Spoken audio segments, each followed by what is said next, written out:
Well, brain compatible learning is really just taking, how the brain likes to learn and then figuring out what that is and then teaching to that, right? Using that to our advantage. One of the most important things, I believe, is the way that the teacher connects with the student.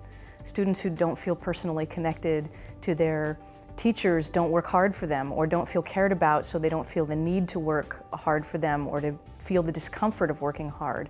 But when they do feel connected, they do, and a lot of reluctant learners feel really disconnected. One of the strategies we talk about in our classroom management workshop is the 2x10, which is the 2 minutes a day having 10 days in a row having a 2-minute conversation with a reluctant student on not about academics, not about their progress in the classroom, but just about them, like things they're interested in, what they watch and what they do and what they like and what makes them happy, to move them through the discomfort of trying. Like there's a balancing act to be struck here between caring for students, like deeply caring for them and for their success and their growth, but then also this gentle pressure to try and making it okay to fail, being very explicit about, I'm looking for try here. I'm not looking for success. I don't care if you can read at this level or if you can do this math. What I care about is if you will try. So it's that gentle pressure of, are you feeling okay? Do you need to talk to the nurse? No? Okay, well then let's sit up. Do you need help getting started with this?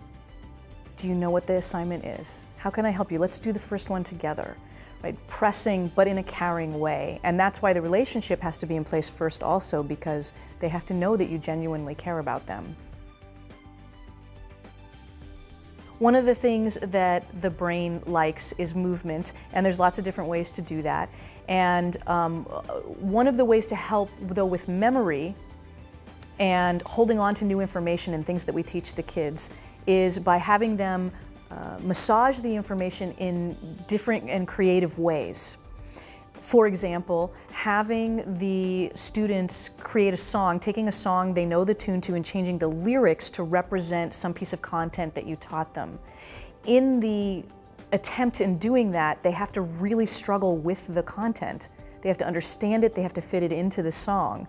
But it's also super fun to do. So it's the difference between saying, write me a one-paragraph summary of the water cycle versus take the song, row, row, row your boat, and change the lyrics to describe the water cycle. So bringing in these kinds of techniques and activities can help the students not only learn, but enjoy their learning at the same time.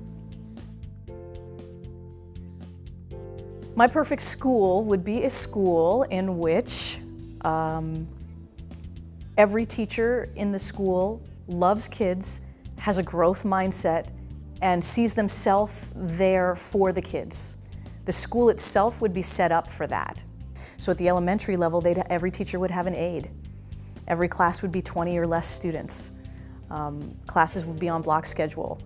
Teachers would have resources for kids working together, and they would be in professional development about that, and they'd be talking constantly, reflecting constantly about what they're doing and what they can do differently and experimenting. So it'd be a school full of experimentation.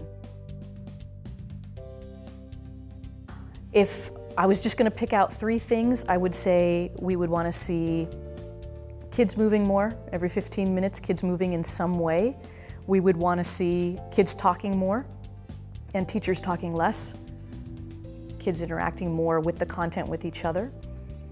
And we would see levity and humor in the classroom, an environment in which the teachers are actively attempting to have a classroom in which the learning is enjoyable in some way.